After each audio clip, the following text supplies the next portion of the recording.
हाँ, तो यहाँ पर जो है पहले किसकी विवक्षा होगी? एकत्व की होगी, द्वित्व की होगी, बहुत्व की होगी।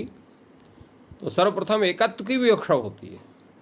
तो एकत्व की विवक्षा होने के कारण सप्तमी का एक वचन यहाँ पर ङी उपस्थित होगा। क्यों? ङी ओ सुप इति सप, ये आपने पढ़ा है।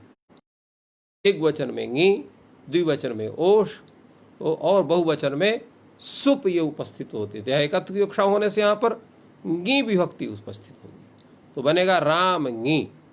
राम ङी इस अवस्था में ङकार की संज्ञा करेंगे आप लशक्व तद्धित सूत्र के द्वारा, तो राम ई बनेगा।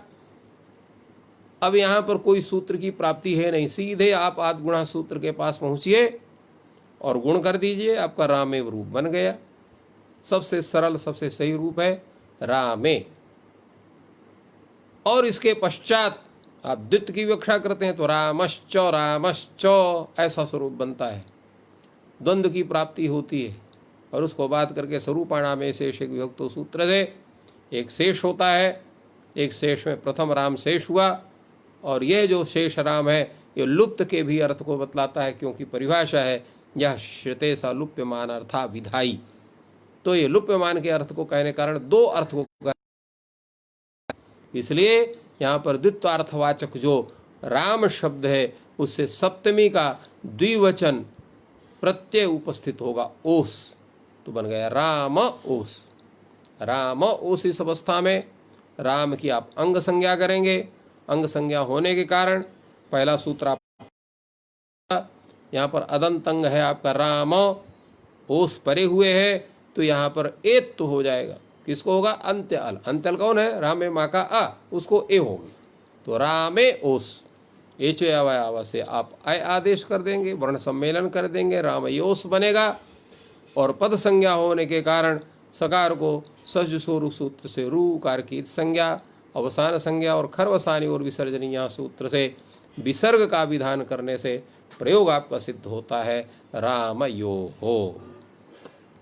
अब यहाँ पर आपके सामने उपस्थित है बहुवचन का रूप आपको सिद्ध करना है। बहुत की विवक्षा हुई है, बहुत की विवक्षा में तीन राम आपके उपस्थित होते हैं, रामश्च रामश्च रामश्च।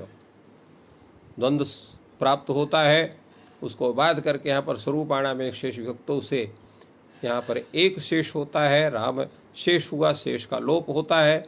और जो लुप्य है, लुप्यमान जो शिष्ट है वो लुप्यमान के अर्थ का विधान करने का बहुत्वार्थक राम शब्द है, इसलिए यहाँ पर विभक्ति उपस्थित होती है सुप, तो राम सुप बनता है। राम सुप में प की खाली संज्ञा होती है, क्योंकि यहाँ उपदेश अवस्था में अंत हल वर्ण है पा, परंतु सु के संज्ञा नहीं हो सकती है। क्यों नहीं हो सकती है? वो अनुनासिक नहीं है, अनानुनासिक है। और उपदेशे जन्नासिक इस सूत्र से अनुनासिक अच की संज्ञा होती है, अनानुनासिक नहीं होती। इसलिए सुप में सु के उ की संज्ञा नहीं होगी, तो राम सु ऐसा बनेगा। राम सु इस राम की अंग संज्ञा होने के कारण सूत्र यहाँ उपस्थित होगा बहुवचने झल्ले थे। झलादि बहुवचन सुप परे हुए है सु, उसके पर रहते अदंत अंग कौन है? राम, उसका अंत्य वर्ण कौन है? माँ का आ, उसके स्थान में ए हो जाएगा, तो बन जाएगा रामे सु। तो रामे सु इस अवस्था में सूत्र उपस्थित होता है यहाँ पर आदेश प्रत्ययो हो। ये शत्व करने वाला से थे, मूर्धन्यादेश करने वाले हैं। तो एक सूत्र इसके पहले है इणकुभ्याम,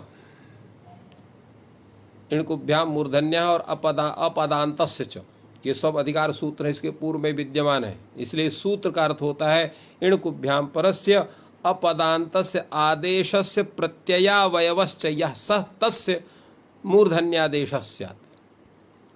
का इणकुभ्याम परस्य, इण और कवर्ग से पर हो, और अपदांतस्य, जैसे अभी हमने बतलाया कि यहाँ पर कई जो है अधिकार सूत्र इसके पहले, जैसे इणकुभ्याम हो गया, फिर अपदांत से मूर्धन्य है, और आदेश और प्रत्यय दोनों शब्द का स्वयं कथन कर रहा है, इसलिए अर्थ बन जाएगा इणकुभ्याम परस्य अपदान्तस्य आदेशस्य प्रत्ययावयवश्च यह सह तस्य मूर्धन्यादेशस्य।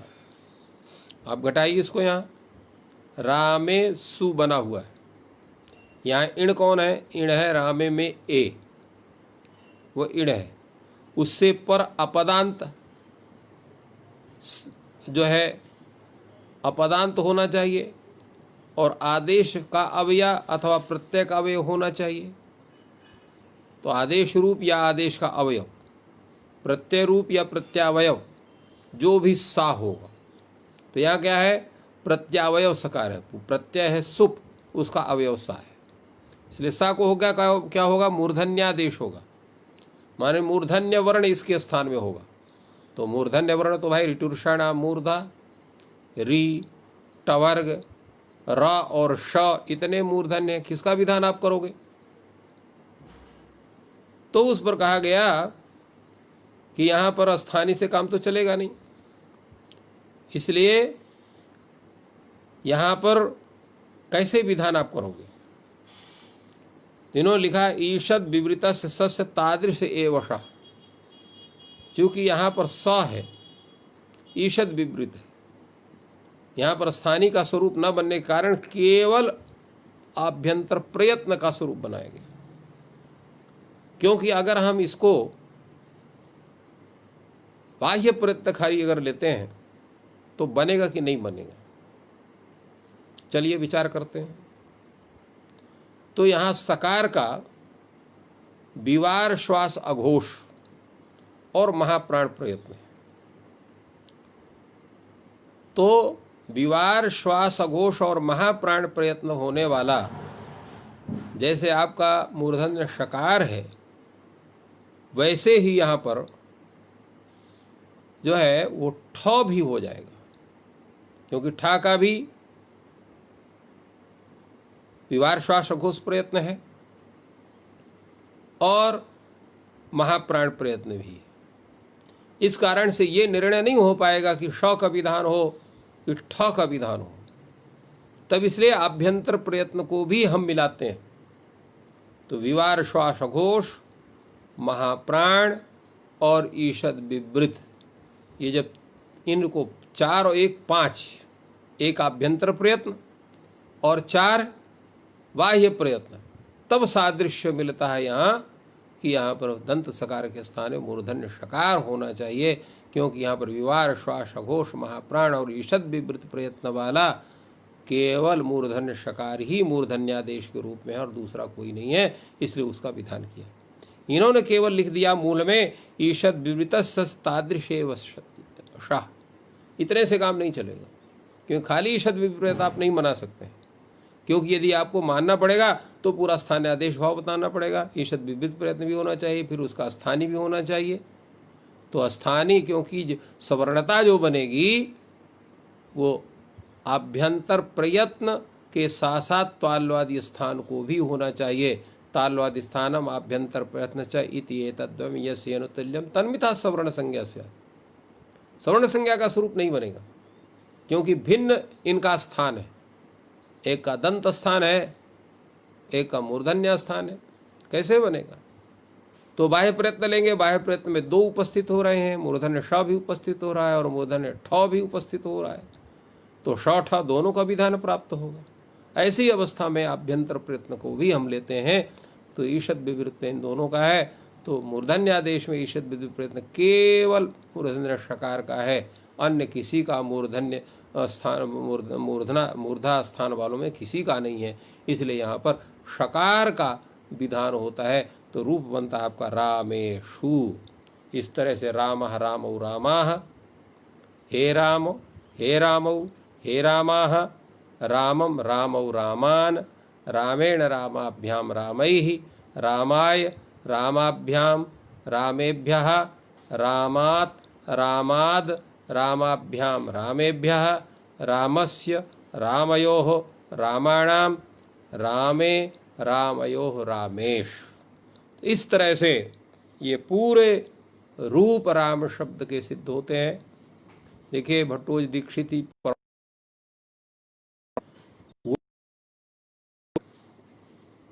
अच संधि का जो उनका उदाहरण है वो कौन है? शुद्ध्युपास्यः, मध्वरिः, धात्रंशः, लाकृतिः, हरये विष्णवे नायकः भाव इत्यादि रूप में लेते हैं। यहाँ पर भी किसी को भी ले सकते थे, अजंत पुलिंग में किसी भी शब्द को ले सकते थे, इसलिए मंगलाचरण के रूप में उन्होंने राम शब्द को लिया। राम शब्द का साधुत्व बतलाया कि राम राम राम। दूसरे के है क्या है कि एक प्रणाली चली हुई है, जब लोग रूप चलाते हैं तो सातों विभक्ति का रूप चला करके और संबोधन का सबसे अंत में रूप चलाते हैं, वो गलत तरीका है, क्योंकि संबोधन भी प्रथमा विभक्ति का ही स्वरूप है। इसलिए रामः रामौ रामाः, हे राम हे रामौ हे रामाः, ऐसा रूप पूरा चलाने के बाद तब रामम रामौ रामान आदि रूप आपको चलाना चाहिए। यही प्राचीन पद्धति है और ये सही पद्धति है, क्रम है। प्रथमा विभक्ति, द्वितीया, तृतीया, चतुर्थी, पंचमी, षष्ठी, सप्तमी, और आपने क्या कर दिया? प्रथमा विभक्ति का रूप चला दिया, फिर द्वितीया, तृतीया, सप्तमी तक कर दिया, फिर प्रथमा विभक्ति का एक दूसरा संबोधन वाला रूप चला दिया, तो पूरे रूप को आपने संपुटित कर दिया। जो संपुटित पाठ थोड़ी होना है, उसकी प्रक्रिया होनी। प्रक्रिया में क्रम होता है, प्रथमा का क्रम, द्वितीया क्रम, तृतीया क्रम। प्रथमा में दो हैं, एक सामान्य प्रथमा, एक संबोधन स्वरूप प्रथमा, इसलिए दोनों का प्रथम कथन होना चाहिए। इसलिए शास्त्रकार ने दोनों का पृथक पृथक एक ही समय में विवेचन किया, उसी आधार पर विवेचन आवश्यक होता है। आज इन्हीं शब्दों के साथ आज शास्त्र की चर्चा आज की यहीं पूर्णता को प्राप्त हो रही है। आप सबको धन्यवाद ज्ञापित करते हुए आज इस ज्ञान सत्र का यहीं पर पूर्णता करते हैं।